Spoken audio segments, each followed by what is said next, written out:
ये क्या हुआ, फिर गर्मी निकली, फिर डिप्टी सीएम बन गए। अब आप बताइए किसकी गर्मी निकली अगर आप डिप्टी सीएम बन गए तो? ये क्या बात हुई? ये हार गए तो आप हारे कि नहीं हारे? हम तो स्वीकार करते जो जनता ने दावा करने वाले तो सतर्क पे रह गए और आपका दावा मैं नहीं कर रहा था, आप कर रहे थे। ठीक है, हम सतर्क पे रह गए, लेकिन आप पलट करके देखिए क्या बैलेट में हम लोग कितना जीते थे। आप मैं देखना अध्यक्ष महोदय मैं बैठ सकता हूं, अगर सरकार के लोग अपने बिजली के प्लांट के नाम बता दें किसने किस समय लगाया तो मैं अपना भाषण यहीं समाप्त कर दूंगा। जनता ने तो इनकी गर्मी निकाल दी थी जो बैठे हैं सामने।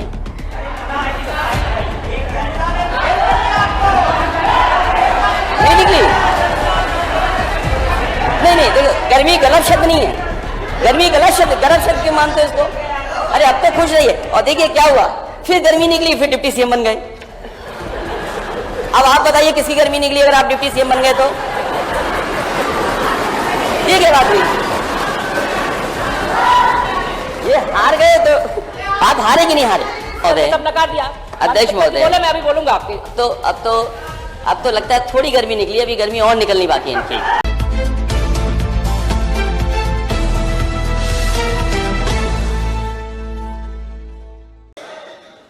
भाषण के रूप में तैयार कराया, वही हमें और आपको सबको सुनने का मौका मिला। और जब मैं देख रहा था सदन में, हम लोग तो यहाँ पर सरकार का विरोध कर रहे थे, राज्यपाल महोदय का कोई विरोध नहीं है उससे। ज्यादातर माननीय सदस्य मुझे सोते हुए दिखाई दे रहे थे। और डॉक्यूमेंट को अगर हम देखें तो वो झूठ का एक बहुत अच्छा डॉक्यूमेंट तैयार कर करके सरकार ने माननीय राज्यपाल जी को दे दिया, ये दिखाने के लिए कि उत्तर प्रदेश किस विकास की गति से और किस विकास के रास्ते पर जा रहा है। मैं प्रस्ताव करता हूं कि राज्यपाल के अभिभाषण में कुछ चीजें हम लोगों की तरफ से भी जोड़ दी जाएं। आज तक के इतिहास में सबसे बड़ी विफल सरकार अगर कोई हुई है तो यही सरकार है। प्रदेश में व्याप्त अराजकता और असुरक्षा का माहौल अगर किसी ने पैदा किया है तो यही सरकार है। ध्वस्त कानून व्यवस्था, ध्वस्त कानून व्यवस्था, कृष्णा जी शांत, सामूहिक बलात्कार, आप भी, नफरत, भ्रष्टाचार बढ़ाने वाली, विकास को रोकने वाली, महंगाई को चरम सीमा पर ले जाने वाली, नौजवानों के रोजगार की कोई योजना ठोस नहीं होना और कोई बड़ा निवेश अभी तक उत्तर प्रदेश में नहीं आया। और जब आप पूरा भाषण पढ़ते हैं और देखते हैं, इन तमाम समस्याओं का कोई समाधान भी उसमें दिखाई नहीं देता है। आज उत्तर प्रदेश अगर हम सही मायनों में देखें, नीति आयोग के आंकड़ों के हिसाब से देखें किस पैरामीटर में हम कहां खड़े हैं। शिक्षा के सूचकांक में यूपी सबसे नीचे से चौथे स्थान पर है। और ये मेरे आंकड़े नहीं हैं, ये हमारे माननीय सदस्य के किसी के आंकड़े नहीं हैं अध्यक्ष जी, ये नीति आयोग का आंकड़ा है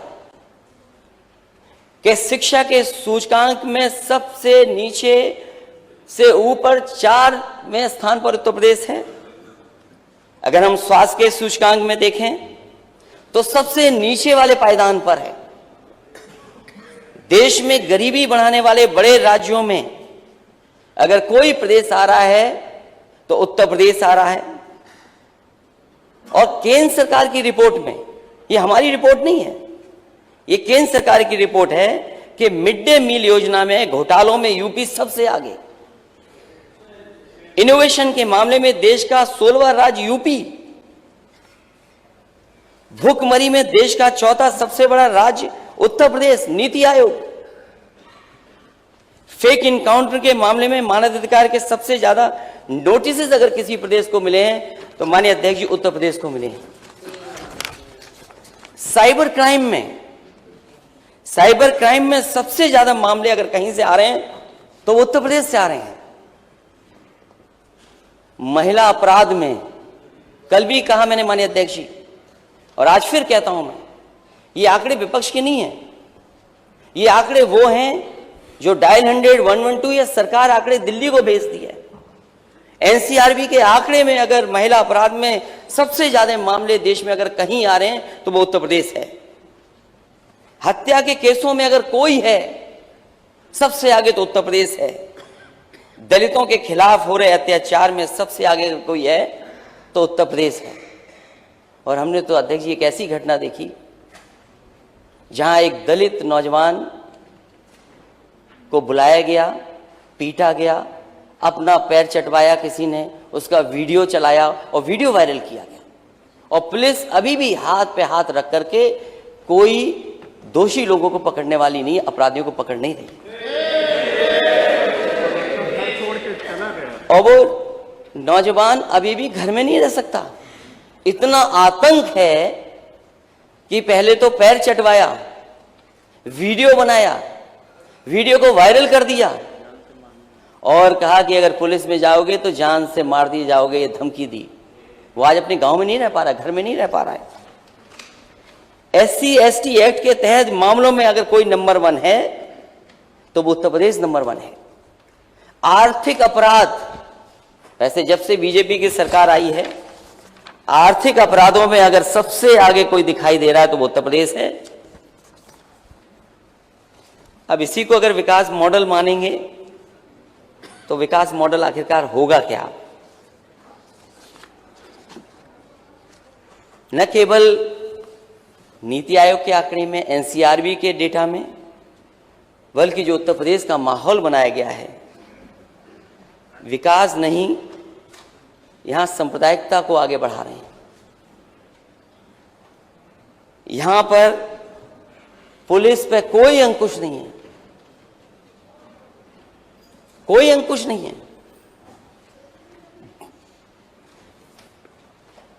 हमारे जनप्रतिनिधियों का दुख इस बार तो अभी समय लगेगा, लेकिन पिछली बार मैंने जनप्रतिनिधियों का दुख देखा था।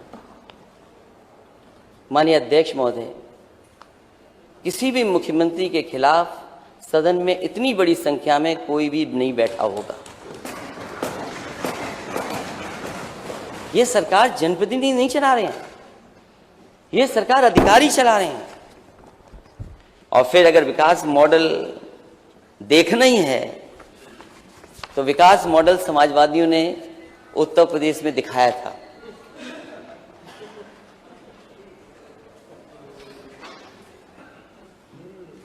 अध्यक्ष महोदय, आप तो चल करके भी देखें,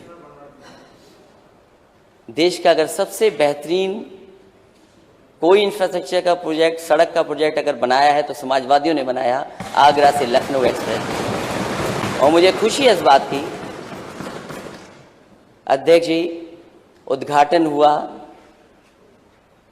हम लोगों का नाम नहीं लिखा गया उसमें, लेकिन मुझे खुशी इस बात की है कि हमारे माननीय अध्यक्ष जी का नाम 2 जगह लिखा हुआ है। आगरा लखनऊ एक्सप्रेसवे, जो हमारी सरकार की प्रमुख योजनाएं, जो आज भी जिनका एप्रिसिएशन है, आज भी मैं देखता हूं जो भी कोई उस पर सड़क पे चलता है, अगर वो पहली बार चलता है तो मुझे ट्विटर पे टैग कर करके निकलता है, कहता है कि ऐसी सड़कें मैंने नहीं देखी जो देश में, जो आपने बना करके खड़ी कर दी। लखनऊ मेट्रो समाजवादियों ने बनाई, लेकिन उद्घाटन दूसरी सरकार को करने का मौका मिल गया। और ऐसा उद्घाटन किया कि 5 साल से जिस स्टेशन तक वो ट्रेन जाती है उसी स्टेशन से वापस ट्रेन आ जाती है।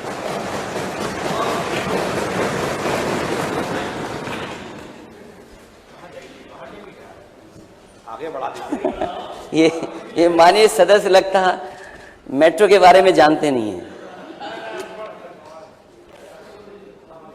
डायल 100 अध्यक्ष महोदय, ये डायल 100, और मुझे याद है जिस समय डायल 100 में बना रहा था, उस समय जो जानकारी हासिल हो रही थी, मैंने देखा कि किसी थाने में गाड़ी के चलाने के लिए डीजल पेट्रोल नहीं था, जो बजट मिला करता था वो पर्याप्त नहीं था, पुलिस के पास गाड़ियां नहीं थी, पुलिस अपराधियों को कैसे पकड़े, गुंडों को कैसे पकड़े, जो कानून व्यवस्था को खराब करते हैं वो कैसे उनको पकड़ा जाए। और आप पीछे मुड़ करके देखिए, अध्यक्ष महोदय, मैं नेता सदन से कहूंगा, अभी तक शायद डायल 100 नहीं देखा, और मैं तो कहूंगा कि नेता सदन अपने सभी माननीय सदस्यों को लेकर के जाएं और देख करके आएं, और कम से कम उसमें देखें कि क्या पुरानी सरकार करके गई है। अगर कोई कमी आपको दिखाई दे तो आप उस कमी को ठीक करिए, लेकिन कमी ठीक नहीं की गई, डायल 100 बर्बाद हो गया। और जिस समय बनाया गया था, मुझे याद है, यहां पर कोई ऐसा रिस्पांस सिस्टम नहीं था कि जो पुलिस को मिल जाए रिस्पांस सिस्टम। उस समय के वरिष्ठ अधिकारी जो टेक्नोलॉजी को समझते थे, और देश के सबसे जानकार प्रोफेसर वेंकट, मैंने उनको बुलाया और सलाहकार बनाया, और उनसे मैंने कहा जानकारी हासिल करिए। और जानकारी हासिल करने के लिए न केवल वो देश, अपने उत्तर प्रदेश में गए, जगह जगह पर, थाने में गए, कप्तान के ऑफिस में गए, छोटे से लेकर के बड़े अधिकारियों से बातचीत की। उसके बाद वो न्यूयॉर्क गए, और न्यूयॉर्क में जाकर के NYPD का जो हेडक्वार्टर है उसको देख करके आए, और उस हेडक्वार्टर के बाद वो ह्यूस्टन गए, ह्यूस्टन के बाद वो सिंगापुर गए, और तीनों का जो रिस्पांस सिस्टम देख करके आए। उसके बाद उन्होंने यूपी का डिजाइन किया, और यूपी का डिजाइन करने के बाद उत्तर प्रदेश को सबसे बेहतरीन, अगर किसी ने पुलिस को रिस्पांस सिस्टम दिया तो समाजवादियों ने दे करके दिखाया। ये बहुत कानून व्यवस्था की बात करते हैं, मैं कानून व्यवस्था पे बाद में आऊंगा। इकाना स्टेडियम, हमारे नेता सदन का सबसे प्रिय जगह है वो इकाना स्टेडियम। ये हंसने की बात नहीं है माननीय सदस्य, वो बात मैं इसलिए कर रहा हूं कि जब कभी माननीय नेता सदन को किसी अच्छी जगह कार्यक्रम करना पड़ता है तो वो लखनऊ का स्वर्गीय अटल बिहारी वाजपेयी जी के नाम पर जो हो गया है, इकाना स्टेडियम में जाकर के उसी में कार्यक्रम करते हैं। देश के बेहतरीन खिलाड़ी, प्लेयर, ओलंपियंस, उनको अगर कहीं सम्मानित किया गया तो हमें खुशी है इस बात की कि वही स्टेडियम में हुआ जो समाजवादियों ने बना करके खड़ा किया। और यही नहीं, हालांकि टेक्नोलॉजी अब नेता सदन जान गए 5 साल के अंदर, ये बात मैं अपने सब शब्द वापस लेता हूं। मैं कभी कभी कह देता था कि हमारे नेता सदन टेक्नोलॉजी को नहीं समझते, लेकिन मुझे ये लगता है अध्यक्ष जी, आपकी वजह से और आपकी वजह से आज आपके सामने है, तो मैं ये मान के चल रहा हूं कि आप टेक्नोलॉजी को समझते हैं। और जब सबसे बड़ा डिस्ट्रीब्यूशन करना था, लोगों को दिखाना था कि मैं सरकार में हूं और सरकार की तरफ से स्मार्टफोन दूंगा, लैपटॉप दूंगा, तो वही स्टेडियम में जाकर के नेता सदन ने बांटे। और हमें खुशी इस बात की भी है कि जब आपको शपथ लेने का मौका मिला तो आप पर कोई दूसरी जगह नहीं थी, आपको इकाना में ही जाना पड़ा। अपने काम तो नेता सदन कर लेते हैं, लेकिन अंतर्राष्ट्रीय मैच होने के लिए इजाजत नहीं देते। समाजवादी सरकार थी तो कानपुर में भी हुआ मैच इंटरनेशनल, और लखनऊ में भी हुआ, लेकिन आपने ऐसा प्रिय बनाया उसको कि अब कोई इंटरनेशनल मैच नहीं होता। हमें उम्मीद है कि आने वाले समय में कोई ना कोई इंटरनेशनल मैच आप जरूर कराएंगे। जिनेश्वर मिस पार्क, 4 लेन कनेक्टिविटी, और मुझे याद है मैंने कभी एक इकोनॉमिस्ट का पढ़ा था कि if you can double the speed you will triple the economy. और वो बात में जब सरकार में था तो लगातार इस बात को मैं कोट करता था कि अगर रफ्तार बढ़ा देंगे तो हमारी अर्थव्यवस्था बढ़ जाएगी। और इसीलिए आगरा लखनऊ एक्सप्रेस वे बना, और समाजवादी पार्टी ने उस समय तय किया कि हमारे उत्तर प्रदेश के जितने भी जिला मुख्यालय होंगे उन जिला मुख्यालयों को 4 लेन से जोड़ने का काम भी समाजवादी सरकार ने होगा। और उसकी समाजवादी सरकार के 4 लेन कनेक्टिविटी की वजह से और NHAI की कनेक्टिविटी की वजह से उस समय 51 डिस्ट्रिक्ट्स को, हेडक्वार्टर्स को 4 लेन से कनेक्ट करने का काम शुरू हो गया था। लेकिन अगर माननीय राज्यपाल जी का भाषण पढ़ें तो शायद 4 लेन कनेक्टिविटी के बारे में, डिस्ट्रिक्ट हेडक्वार्टर को जोड़ने के बारे में कुछ नहीं है। बिजली उत्पादन को, क्योंकि जिस समय मैं सदन में आया था तो हमारे माननीय सदस्य बिजली के बारे में बोल रहे थे और वो कह रहे थे कि बिजली केवल कुछ जिलों में जाती थी, कुछ घरों में बिजली जाती थी। ये रटाया जाता है माननीय अध्यक्ष जी, ये रटाया जाता है कि आपको यही बोलना है। आप बीजेपी के मुंह से सुनेंगे तो कहेंगे 4 डिस्ट्रिक्ट में बिजली जाती है बस।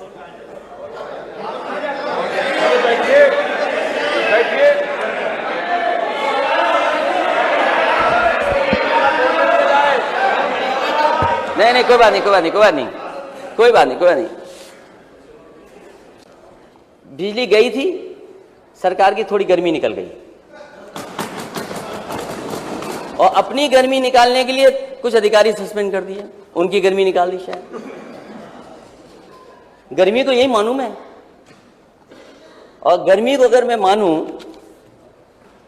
तो गर्मी खत्म नहीं हो सकती, गर्मी नहीं खत्म होती। मान लीजिए बनारस का चुनाव था, एमएलसी का चुनाव हुआ, बीजेपी ने अपना प्रत्याशी उतारा, वहां निर्दलीय जीत गया, वहां बीजेपी की गर्मी निकल गई।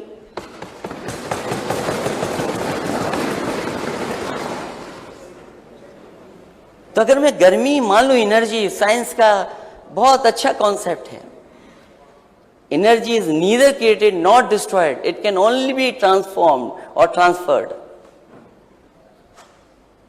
तो आपने एनर्जी निकाली, गुस्से में आप आते होंगे तो कहीं तो एनर्जी निकालेंगे आप।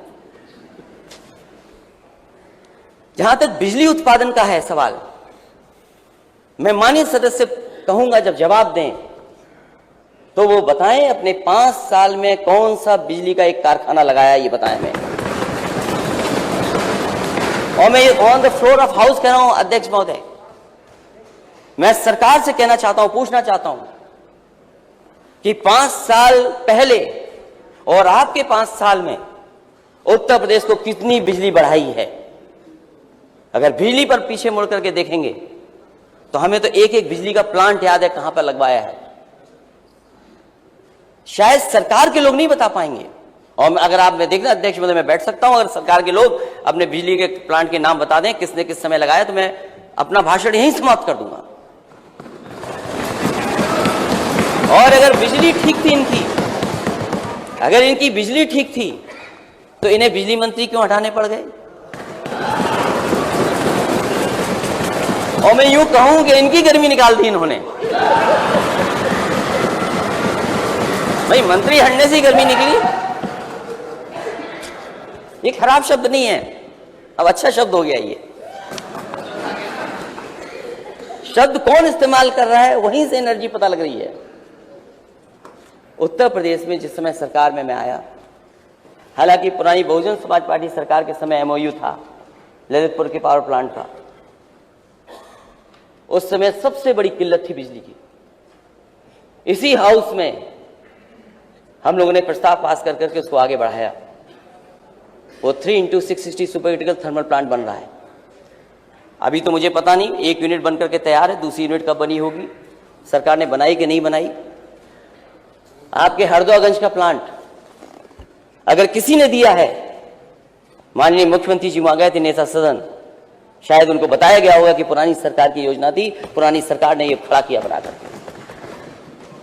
एनटीपीसी के बहुत सारे पावर प्लांट बंद पड़े थे, जिन पर बहुत सारे लैंड एक्विजिशन को लेकर के बहुत सारे इश्यूज थे। समाजवादी सरकार बनी, अध्यक्ष महोदय टांडा का बिजली का प्लांट एनटीपीसी का क्लियर अगर किसी ने कराया था तो वो समाजवादी सरकार थी, जिसकी वजह से वहां पर 660 सुपर क्रिटिकल थर्मल प्लांट लग करके तैयार हो गया। और अगर जानना चाहें तो और भी बता सकता हूं मैं।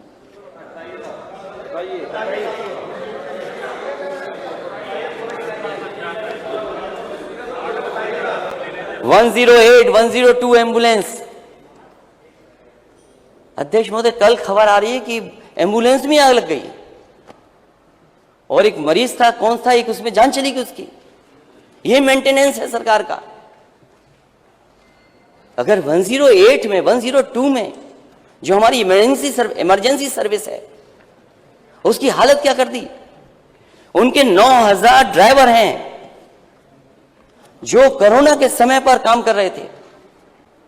उन्होंने अपनी परवाह नहीं की, अपने परिवार की परवाह नहीं की। उन्होंने परवाह की अगर किसी की तो वो उत्तर प्रदेश की जनता की। वो 108 रोके नहीं, लेकिन आज पता लगा कि सब ड्राइवर हटा दिए गए हैं। पता लगा है कि रात में चलती नहीं एम्बुलेंस। मैं ये सरकार से जानना चाहता हूं कि कम से कम 5 साल में आपने एम्बुलेंस कितनी बढ़ाई? Cancer hospital, cancer research institute, Lucknow में बेहतरीन कैंसर रिसर्च इंस्टीट्यूट बना है।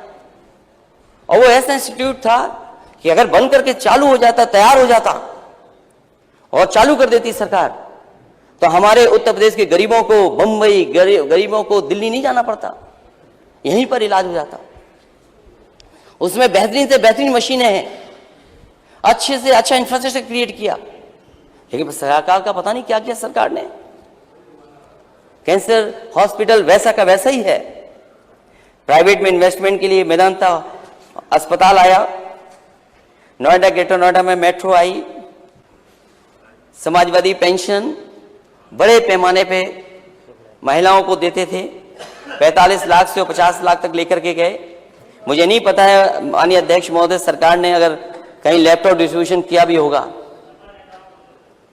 लेकिन उत्तर प्रदेश में समाजवादी सरकार ने वर्ल्ड क्लास बच्चों को पढ़ने के लिए लैपटॉप देने का भी काम किया।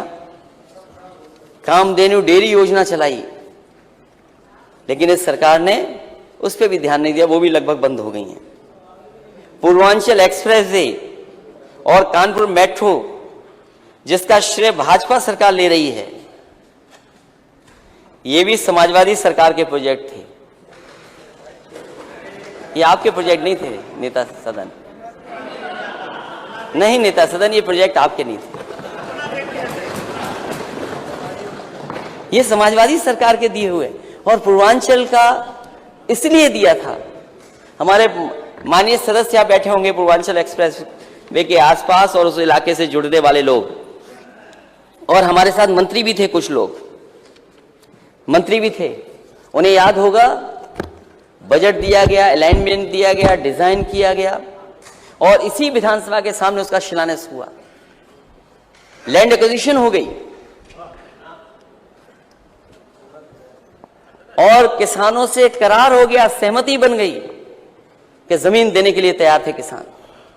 और मुझे खुशी है इस बात की, हम समाजवादियों को इस बात की खुशी है कि जहां कहीं भी लैंड एक्विजिशन के लिए गए होंगे समाजवादी लोग, एक भी किसान आंदोलन नहीं किया होगा, एक भी किसान धरने पर नहीं बैठा, क्योंकि हमारा जो लैंड एक्विजिशन कराने का तरीका था वो किसानों की मदद करके था। अगर आप चाहते हैं गरीब हर वंचित इंसान की आवाज आप तक पहुंचे तो हमारे चैनल को सब्सक्राइब करें और बेल आइकन का बटन दबाना ना भूलें। देखते रहिए बहुजन न्यूज।